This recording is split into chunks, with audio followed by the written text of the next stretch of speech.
Alors, Shalom ou Bracha, nous maintenant nous sommes à l'étape de réfléchir aux différentes catégories d'enfants. Donc nous dit la Mishnah, la Haggadah Shel Pessah nous dit Keneged Arba Banim Dibra Torah. La Torah parle de quatre sortes d'enfants. Et elle nous les cite Echad Chacham, Ve'echad Rasha, Ve'echad Tam, Ve'echad She'eno Yodea Lish'ol. Voilà, donc ces quatre catégories d'enfants sont vraiment a priori l'éventail de situations dans lesquelles on peut se trouver. Il y a l'enfant sage, l'enfant intelligent. Le deuxième, c'est l'enfant qui lui est rebelle, c'est lui qui cherche à provoquer.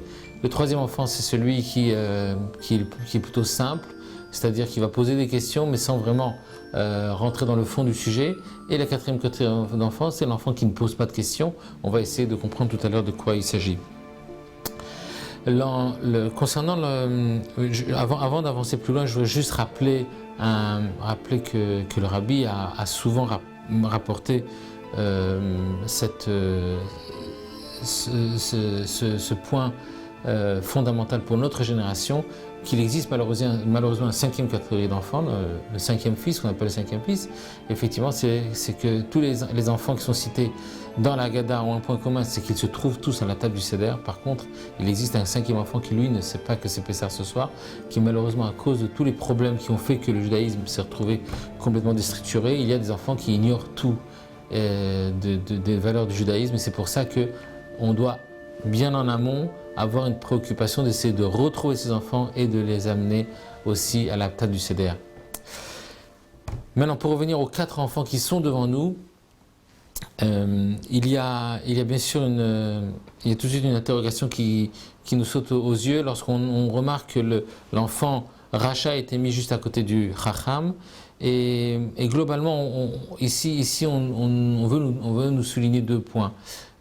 Premièrement, c'est que s'occuper d'un enfant Chacham, c'est pas uniquement l'abreuver de connaissances, mais c'est aussi lui donner un certain nombre de responsabilités. Et une des responsabilités, c'est qu'il doit savoir que certains ont besoin de lui. Il a des capacités, et ces capacités ne sont pas que pour lui, ils sont aussi pour qu'il puisse les partager. Et donc on a mis le Racha à côté de lui pour que le Chacham sache qu'il doit aussi s'occuper du Racha. De plus, la présence du Racha à côté du Chacham, je rappelle encore une fois que le Racha, c'est donc l'enfant rebelle. Le Chacham, c'est l'enfant sage et intelligent. Donc la présence du Racha à côté du Chacham, c'est aussi un autre message qu'on veut délivrer à l'éducateur, c'est de dire, sache que cet enfant, il présente toutes les symptômes de ce qu'on appelle l'enfant sans problème, et l'enfant parfait, l'enfant qui ne pose aucun souci, mais il faut savoir qu'on n'en est jamais sûr parfaitement. Et justement, le fait qu'il soit chacham, ça pourrait l'amener aussi à se questionner plus que d'autres. Et c'est pour ça qu'il faut absolument s'occuper de lui autant que les autres. Et c'est pour ça qu'on l'a mis à côté du Racha, pour dire qu'il peut, si malheureusement on ne sait pas lui apporter ce qu'il a besoin, il peut lui aussi devenir un Racha. Voilà, donc ça c'est encore des éléments qu'on apporte à l'éducateur dans sa mission. On remarque encore un point, et à partir de là on va pouvoir rentrer dans le vif, c'est que lorsque la Haggadah nous cite les quatre enfants, elle précise à chaque fois le mot Echad, Echad Chacham, Echad Rasha, Echad Tam. Alors pour le mot Echad qui veut dire un, et le chiffre 1. Donc il y a un Chacham, un enfant sage, un enfant Racha, rebelle, un enfant simple, un enfant qui ne pose pas de questions. Pourquoi à chaque fois on cite le chiffre 1 alors qu'en hébreu simple, on aurait tout simplement dire qu'il existe quatre enfants, le Chacham, le Racha, le Tam, sans préciser à chaque fois un qui est comme ça, un qui est comme ça, un qui est comme ça. Et bien sûr, le mot Echad évoque chez nous tout de suite, bien sûr, quelque chose de très haut qui est Hashem Echad, qui est donc la divinité, et on précise qu'en fait, quel que soit l'enfant, ou quelle que soit la catégorie dans laquelle on l'a estimé, de toute façon, il faut savoir qu'il existe à l'intérieur de lui un extraordinaire potentiel, puisqu'il existe à l'intérieur de lui l'âme juive, qui est donc une parcelle de divinité, qui est Echad, qui est Hashem lui-même. c'est le point du judaïsme qui existe en chacun d'entre nous. Et donc, autant qu'on pourra investir pour cet enfant, il faut savoir qu'il y a à l'intérieur de lui une force qui va nous aider à réussir. Donc, on ne doit pas uniquement évaluer nos potentiels, nos capacités d'éducateur, mais il faut aussi évaluer le potentiel qui existe à l'intérieur de cet enfant, qui va ensuite nous aider à véritablement lui apporter l'éducation dont il a besoin. Bien. La Haggadah donc commence par Baruch HaMakom Baruch Hu. Donc c'est un langage commun, c'est un langage que nous disent les commentaires, que c'est un langage qu'avant d'enseigner, on dit toujours Baruch Hashem. Il faut bien comprendre qu'on va étudier la Torah d'Akadosh Baruch Hu. Et une fois qu'on a dit Baruch Hashem, on précise quatre enfants que la Torah nous a enseigné. Qu'est-ce que ça veut dire que la Torah nous a enseigné? C'est-à-dire que à 4 reprises dans la Torah, on nous parle d'enseigner à nos enfants la sortie d'Égypte, et à chaque fois avec un langage différent. Pourquoi la Torah nous l'enseigne 4 fois, et chaque fois avec un langage différent? Tout simplement parce qu'il existe 4 catégories d'enfants. Et c'est à nous d'en tenir compte. Bien. Le premier enfant est le Chacham. Le Chacham, c'est a priori un enfant qui est intelligent, qui veut connaître. Et si on examine sa question et la réponse à apporter à sa question, on va tout de suite avoir un enseignement qui est simple. Qu'est-ce qu'il demande? Il dit Ma edot v'achukim v'mishpatim asher tziva Hashem Elokeinu etrem. Qu'est-ce que les edot? Qu'est-ce que ces commémorations et ces témoignages et aussi ces chukim, ces commandements et aussi ces mishpatim, ces règles morales, Asher Tziva Hashem Elokeinu Etrem, que Hashem, notre Dieu, vous a ordonné. Donc en d'autres mots, ici, il s'agit d'un enfant qui est intelligent, qui en demande. Et donc il veut connaître énormément. Il dit, je veux tout savoir. Je veux connaître les dotes, c'est-à-dire je veux connaître toutes les catégories, tous les commandements et tous les sujets qui sont traités dans cette soirée de Pessah. Il y a des commandements qu'on va appeler des edot, qui sont juste des commémorations. On va manger la messel, par exemple, la matzah en souvenir de tel et tel événement qui s'est passé dans le désert où le peuple juif n'avait rien d'autre à manger que la matzah. Il y a des chokim, il y a ça dans la cérémonie de l'agneau pascal, il y a des choses aussi qui sont a priori incompréhensibles, comme par exemple l'ordre qui nous a été donné de ne pas briser les os de cet agneau. C'est-à-dire, si on veut manger la viande, après qu'il ait été grillé, on ne peut pas casser les os.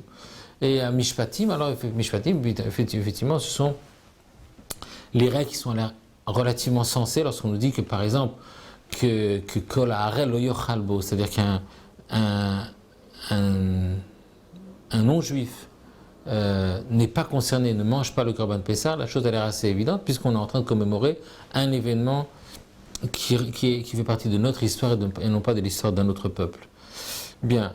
Et alors, qu'est-ce que nous dit la Haggadah? La Haggadah nous dit, alors, puisque cet enfant veut tout savoir, Afata et Morlo, qui est le Chota Pessah, il faut aussi donc lui donner toute la halachot de Pessah, tout ce qu'il a demandé, il faut tout lui donner, jusqu'à tout dernier enseignement, toute dernière mitzvah, qui nous dit En maftirim achara Pessah afikoman, qui nous dit qu'après l'afikoman, on ne mange pas. C'est donc la dernière chose. Donc l'enfant a dit je veux tout savoir, et bien la réponse est tu lui enseignes tout, jusqu'à la dernière étape. Et ça c'est important pour les éducateurs de savoir que ces enfants-là, qui ont l'air d'en demander beaucoup, a priori on a l'impression que ils en veulent beaucoup et si on en donne un peu, ils seront satisfaits. Ce n'est pas le cas.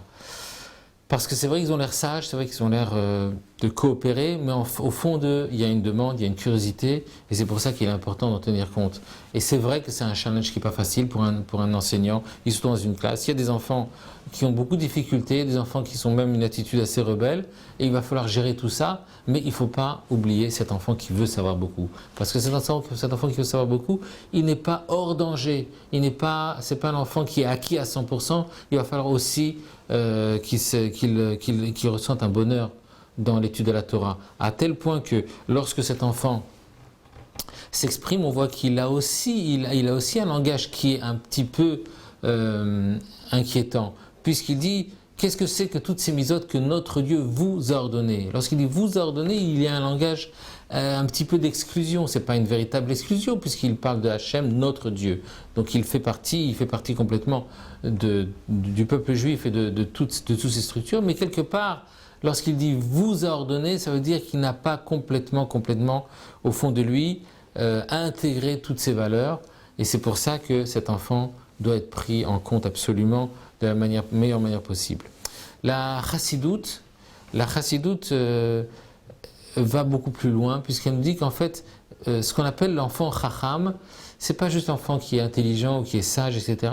Ça peut être une forme de sagesse qui est extrême. C'est-à-dire un enfant ou un adulte, c'est-à-dire quelqu'un qui serait complètement acquis à la cause de la Torah à tel point que toute son étude et toute sa vie juive serait imprégnée d'une totale soumission et un don de soi total pour les valeurs de la Torah. Et cet enfant-là, à partir du moment où il a atteint un tel degré d'intériorisation de la Torah, alors il pose une question. Il pose une question en demandant mais pourquoi est-ce que vous faites des différences entre les mitzvot? Pourquoi vous dites que certaines mitzvot sont compréhensibles, d'autres sont moins compréhensibles, d'autres sont des commémorations? Mais qu'est-ce que ça peut faire tout ça? De toute façon, tout ça c'est la volonté divine et la volonté divine doit être acceptée les yeux fermés. C'est pour ça qu'il pose cette question. Alors la réponse qu'on va donner à cette catégorie d'enfants, je reconnais que vous n'en avez pas beaucoup dans vos classes, ni nous, mais quelle est la réponse qu'on va donner à un enfant, à un juif qui se situe à ce niveau d'abnégation et de don de soi pour la Torah? C'est de lui répondre qu'il y a ce qu'on appelle l'Ilchot HaPessar. L'Ilchot HaPessar, vous savez que ce sont des mots qui sont pleins de symboles. Pessar, c'est le symbole de la soumission. Vous savez, Pessar, c'est le jour, c'est la fête dans laquelle on élimine tout ce qui est chametz, tout ce qui prend du volume, et il n'y a que la matzah qui a sa place. Et donc la fête de Pessar, c'est une fête dans laquelle on souligne principalement la soumission du juif devant Akadosh Baruch Hu qui s'est dévoilée d'une manière extraordinaire, à tel point que les juifs ont accepté de partir dans le désert les yeux fermés. Donc Pessar, c'est la fête de la soumission. Et donc on dit à l'enfant que c'est vrai que tu as une attitude soumise, c'est une bonne attitude par rapport à Dieu et par rapport à la Torah, mais il y a Ilchot HaPessar. Mais le même Dieu qui attend de toi une certaine soumission, le même Dieu demande de toi aussi de comprendre, d'aiguiser aussi ton esprit critique dans la Torah de façon à ce qu'elle soit, de façon à ce qu'elle prenne pleinement sa place à l'intérieur de toi et pas uniquement qu'elle soit imposée à l'intérieur de toi par ta volonté. Il faut aussi que tu aiguises toutes tes capacités intellectuelles à l'intérieur de la Torah, qui est Ilchot HaPessar aussi bien comprendre. Mais pourquoi comprendre? Parce qu'Hachem l'a demandé. À ce moment-là, même la compréhension, elle va être teintée de soumission. Et ensuite, la Gada nous dit que à cet enfant, il faut lui dire aussi qu'en maftirim achar HaPessar afikoman, c'est-à-dire que après le Korban Pessah, après avoir consommé le afikoman, eh bien on ne mange plus rien. Et qu'est-ce que c'est que le Pessah afikoman? C'est encore une fois, c'est le symbole de la soumission. Et quand on dit qu'on ne mange plus rien après, c'est tout simplement pour que le goût nous reste, pour que l'on ait au fond de la bouche le goût de l'afikoman, le goût du Korban Pessah, le goût de cet agneau pascal qui était mangé à l'époque et aujourd'hui qui est remplacé par la matzah. Et donc, c'est-à-dire que même lorsque on va étudier, réfléchir, essayer de comprendre et donc affirmer son ego dans l'étude, il faut quand même que l'arrière-goût de soumission soit toujours présent, parce que c'est ça qui fera de nous des juifs qui iront toujours de l'avant, en sachant que la Torah nous vient d'Akadosh Baruch Hu et qu'elle est d'une grande sainteté et qu'elle est la source du bonheur de chacun d'entre nous. Donc ça, c'est donc le message qu'on apporte à cet enfant qui est le Ben Chacham.